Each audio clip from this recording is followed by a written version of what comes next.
Que cada meditação seja uma experiência individual. Esse conhecimento de ter feito um contato pode ter várias formas. Às vezes, quando esse contato é feito, ele é seguido por uma respiração profunda, ou pode haver uma percepção de receber uma impressão como se alguma mensagem estivesse sendo dada a você. Ou pode até mesmo ser a voz pequena e silenciosa, que às vezes é audível. Nunca poderemos saber de que maneira a realização da presença de Deus se tornará evidente para nós, e, portanto, nunca devemos preconceber como será a aparência ou a forma que deve tomar. Nunca devemos esperar ter visões ou acreditar que é necessário ouvir uma voz. Nunca devemos ter expectativa do que a experiência será, porque pode ocorrer de uma forma hoje e de outra amanhã. Pode aparecer um dia como um caminho e outro de outro modo. Mas se estamos preconcebendo em nossa mente o que deveria acontecer, estamos tentando moldar a experiência de acordo com alguma ideia premeditada, em vez de deixar a experiência se desdobrar em nossa consciência. Ao meditar, lembre-se de que você não deve ter nenhum objeto, nenhum objetivo, nenhuma meta e nenhum outro desejo, além da experiência do contato com Deus ou da realização de Deus. Você não deve ter em mente nenhum objeto que deseja ou qualquer demonstração desejada. Você nunca deve ter em mente a cura da mente, do corpo, da falta ou do medo.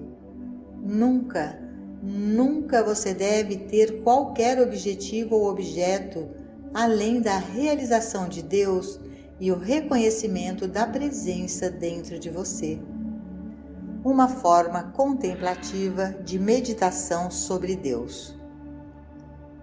Se você não pode rapidamente se sentir em paz com um tipo de atitude de escuta, então você pode começar com uma meditação na qual você contempla Deus e as coisas de Deus. Você pode começar com a palavra Deus, deixando qualquer coisa entrar em seu pensamento sobre o assunto de Deus que deseja se desdobrar. Deus está mais perto de mim do que minha respiração. Deus já está onde eu estou, porque eu e meu Pai somos um, e nem mesmo a vida ou a morte podem me separar de Deus. Deus é a própria substância da minha forma. Até meu corpo é o templo de Deus, porque Deus o formou. Deus formou todo esse templo do universo. A terra é do Senhor e toda a sua plenitude. Deus fez isso à imagem e semelhança de sua própria substância. Deus é realmente minha identidade, constituindo minha individualidade. Se sou pintor ou músico, Deus me deu a inspiração e a habilidade. Se sou romancista, Deus me deu as ideias com as quais trabalho e a habilidade de expressá-las. Se estou em um negócio ou uma profissão, Deus é a inteligência que governa a minha atividade. De fato, se sou saudável, é porque Deus é a saúde do meu semblante. Deus é minha fortaleza. Eu vivo, me movo e tenho meu ser em Deus, e é por isso que somos inseparáveis e indivisíveis. Deus em mim é o reino de Deus dentro de mim, e nesta unidade está o relacionamento divino entre Pai e Filho. Filho, tu estás sempre comigo, e tudo que eu tenho é teu. Minha filiação a Deus me dá direito a tudo que Deus é e tudo que Deus tem, não em virtude de eu ser bom, não em virtude de merecê-lo ou ganhá-lo, porque em minha capacidade humana dificilmente posso ser digno de Deus, mas porque sou o Filho de Deus, porque o relacionamento entre Deus e eu é um relacionamento de unidade, porque Deus decretou: Filho, tu estás sempre comigo, e tudo que eu tenho é teu. Por causa disso, a graça de Deus é minha. A graça de Deus não é algo para ser ganho ou merecido. A graça de Deus não é algo que acontece no futuro. A graça de Deus atua dentro de mim agora. A graça de Deus funciona para me apoiar, manter e sustentar. A graça de Deus funciona como minha inspiração, minha habilidade e minha integridade. Eu não tenho integridade própria da qual me gabar, nem honestidade minha, nem moralidade própria, nada do que eu possa me gabar, porque Deus constitui a integridade do meu ser. Deus constitui minha capacidade de trabalho e Deus constitui minha capacidade de pensamento e inspiração. Filho, tudo o que eu tenho é teu. Portanto, Deus é toda a minha capacidade infinita. Deus constitui a natureza infinita do meu suprimento. Meu suprimento não se limita à minha atividade, ao meu conhecimento ou sabedoria, ao que eu posso ganhar ou ao que qualquer um pode me dar. Meu suprimento é limitado apenas à natureza infinita do dom de Deus. Filho, tu estás sempre comigo e tudo que eu tenho é teu. Tu és herdeiro comum de tudo que eu tenho. Meu suprimento é tão infinito quanto a capacidade de Deus de doar. A terra é do Senhor e toda a sua plenitude. Toda esta terra, os céus, o sol, a lua e as estrelas, todos os peixes do mar, todas as aves do ar, todo o perfume das flores, tudo isso é meu, porque, filho, tu estás sempre comigo e tudo que eu tenho é teu.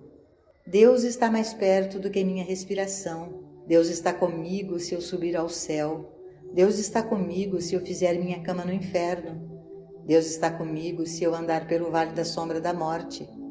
Não preciso temer nenhum mal, pois a presença de Deus está comigo, e a presença de Deus vai adiante de mim para endireitar os caminhos tortos. A presença de Deus vai adiante de mim para preparar mansões. A presença de Deus é a própria carne, vinho e água da minha vida diária. A presença de Deus é a garantia do meu suprimento infinito.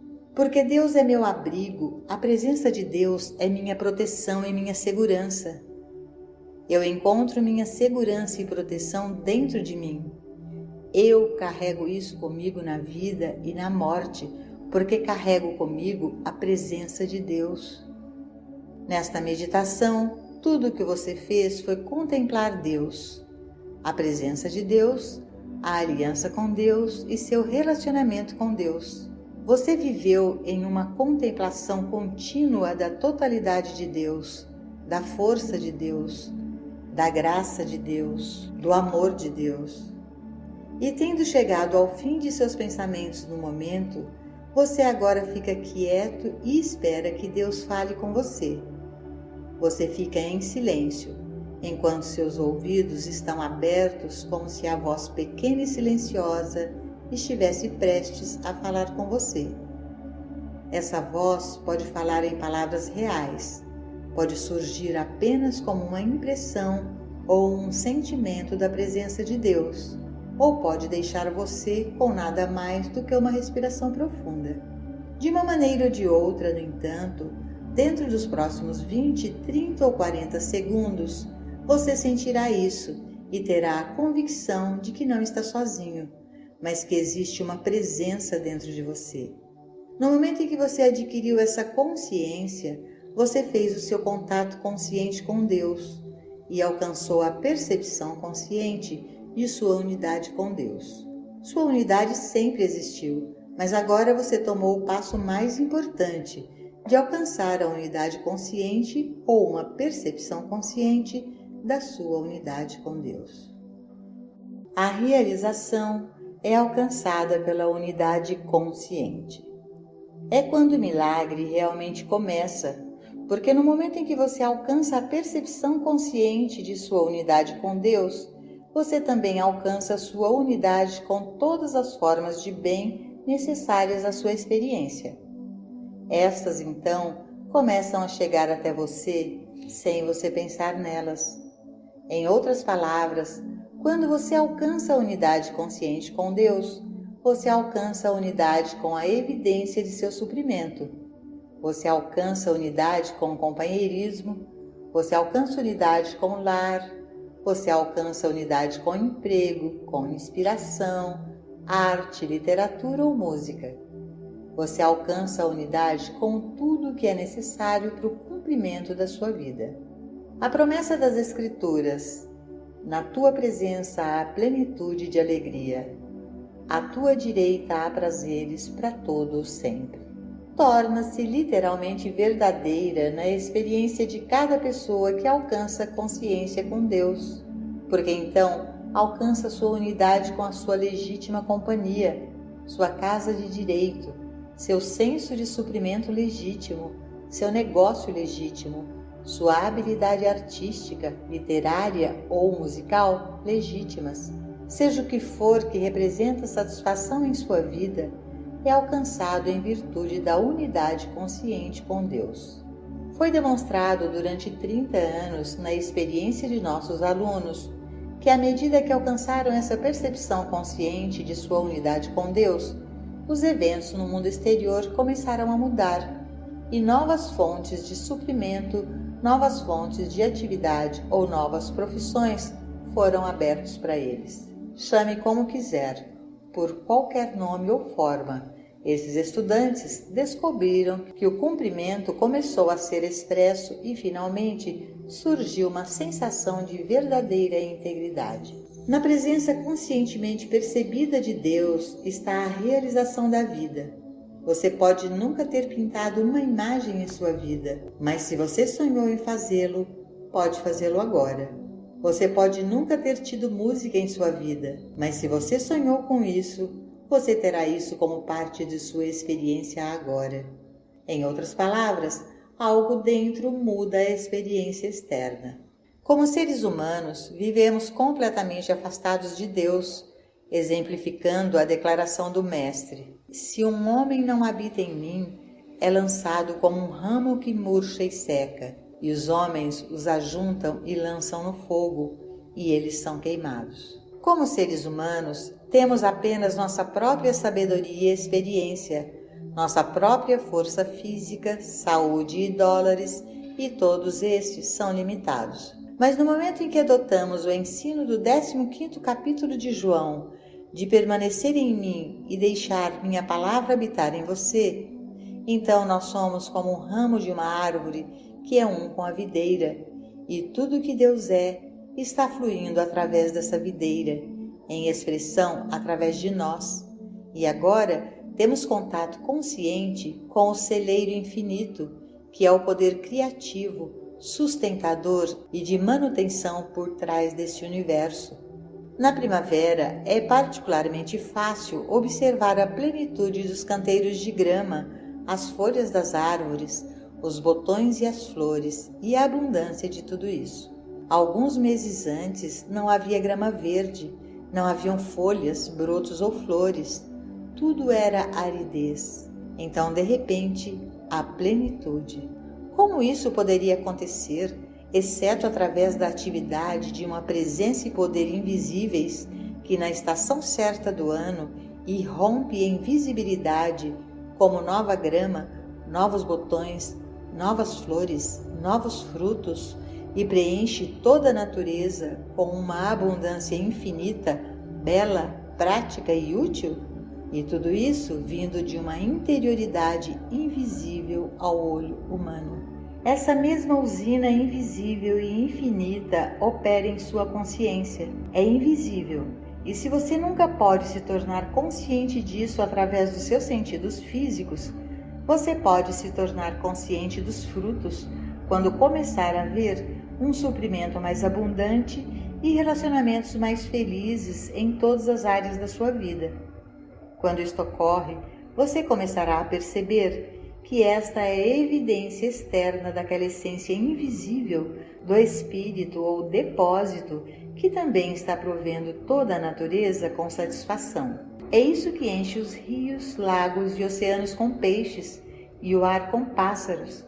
Mas a razão pela qual todas essas formas de vida recebem sua abundância e experimentam sua satisfação no devido tempo, sem nunca ter pensado, é porque não houve ruptura em seu relacionamento com a fonte invisível. Com o homem, isso é diferente. Com o homem, houve uma pausa, e como ser humano, ele não tem contato com Deus. Ele não está sob a lei de Deus, nem de fato isso poderia ser, até que ele restaure em si mesmo seu relacionamento original com seu pai. Então, sua vida vai mudar, assim como a do filho pródigo, quando ele voltou para a casa de seu pai e recebeu o manto e o anel da filiação divina, começando a jornada de volta à casa do pai. Quando percebemos nossa esterilidade, a futilidade da vida humana e quão difícil e que vida de luta levamos física e mentalmente, e quão pouca ajuda parecemos estar obtendo de qualquer fonte divina, começamos a nos perguntar se existe um Deus ou se existe alguma maneira de se aproximar de Deus. Em seguida, começa a nossa jornada de retorno à casa de nosso Pai, uma jornada que é realizada em nossa consciência e não indo a montanhas sagradas, a templos sagrados ou a mestres sagrados. Todos esses podem desempenhar um papel em nossas vidas, mas eles não são essenciais. O primeiro ponto essencial é a compreensão de que dentro de nós está o reino de Deus e que esta presença e poder devem ser contatados ou encontrados dentro de nós. Desse ponto em diante, seremos conduzidos ao longo do caminho. Podemos ser levados a certos livros, podemos ser levados a certos ensinamentos ou mestres, os quais podem desempenhar um papel importante em nosso desenvolvimento. Eventualmente, podemos descobrir que dentro de nós algo quase indescritível acontece e podemos nos tornar conscientes de que os anjos estão nos ensinando, não anjos do tipo de penas, mas indiscutivelmente anjos, inspirações divinas e aquilo que reconhecemos como ajuda espiritual de um tipo ou de outro. Podemos descobrir que estamos sendo guiados e conduzidos de maneiras totalmente estranhas para nós, formas que nunca soubemos que existiam. Isso porque o Filho de Deus agora está dentro de nós, o Filho de Deus que é nossa verdadeira identidade, nossa verdadeira individualidade. A expressão exterior que se chama William ou Mary ou Marta é apenas o sentido de aparência exterior da realidade, que é a nossa interioridade invisível. Em outras palavras, neste sentido humano da vida, somos duas pessoas, não uma. O Mestre disse: eu e meu Pai somos um, mas meu Pai é maior do que eu. E Paulo disse: vivo, não mais eu, mas Cristo vive em mim. Ambos significaram a mesma coisa. Ambos queriam dizer que existe essa pessoa exterior, a quem chamamos de Jesus, ou Paulo, ou Maria, ou Marta, mas que também há o ser maior, que é o nosso verdadeiro eu, a identidade espiritual, o Filho de Deus. No momento em que entramos em contato com isso, não vivemos mais nossas próprias vidas, mas descobrimos que existe uma presença espiritual, um poder espiritual, um guia espiritual sempre chegando até nós, desde que lhe demos a oportunidade. Evidentemente, é mais difícil viver, sem dúvida, a vida espiritual hoje do que há muitos anos, porque nunca antes houve tantas distrações externas para nos manter longe dos nossos períodos de comunhão interior com Deus. Há uma etiqueta de preço na vida do espírito, e o preço é a separação de períodos suficientes dia e noite para a comunhão interior. Esta comunhão interior começa com a meditação contemplativa, levando eventualmente a uma meditação mais profunda, na qual não há mais declarações de natureza contemplativa, mas há uma comunhão, na qual recebemos comunicados das profundezas dentro de nós. Isto é Deus falando para nós, em vez de tentarmos nos assegurar e nos tranquilizar a nós mesmos. A forma contemplativa da meditação é um passo necessário para a maioria das pessoas e que deve ser usada por um longo tempo, até que a comunhão interior esteja tão bem estabelecida que se possa instantaneamente estabelecer uma paz interior e imediatamente tornar-se receptivo as transmissões que se desdobram dentro do próprio ser. Isto, com o tempo, leva a um novo passo, no qual passamos de uma comunhão com Deus para uma unidade real e consciente com Deus. E então não há mais palavras ou pensamentos, mas apenas um estado divino de ser, em que se percebe a si mesmo como a vida de tudo que existe. Muitos estudantes de metafísica estão acostumados a pensar em oração e tratamento como um meio de alcançar algo através de Deus, mas nesta obra do caminho infinito, isso nunca é feito. Nesse caminho, em nenhum momento a verdade é usada para ganhar algum fim ou para fazer qualquer demonstração. Em nenhum momento Deus é considerado um instrumento pelo qual conseguir algo. No caminho infinito, não há propósito ou meta além da realização de Deus. E uma vez que a realização de Deus tenha sido alcançada, essa realização cuida de tudo o que acontece na vida. No capítulo anterior, a palavra onipotência trouxe a ideia de que, se existe onipotência ou todo poder, então não pode haver outro poder. Com essa percepção, perdemos instantaneamente nosso medo de condições materiais, forças ou poderes, e até mesmo nosso medo de forças ou poderes mentais. Nós descansamos na certeza de que, como há apenas um poder, não temos nada a temer. Os chamados males do mundo não têm poder ou presença e não devem ser combatidos, nem devem ser feita nenhuma tentativa de se livrar deles. Eles deveriam ser reconhecidos como aparências ilusórias. Assim como o conceito de onipotência dissolve nosso medo de outros poderes e nos permite descansar na certeza de um poder, a palavra onipresença alivia nosso medo de qualquer outra presença, porque de fato não pode haver toda a presença e outra presença.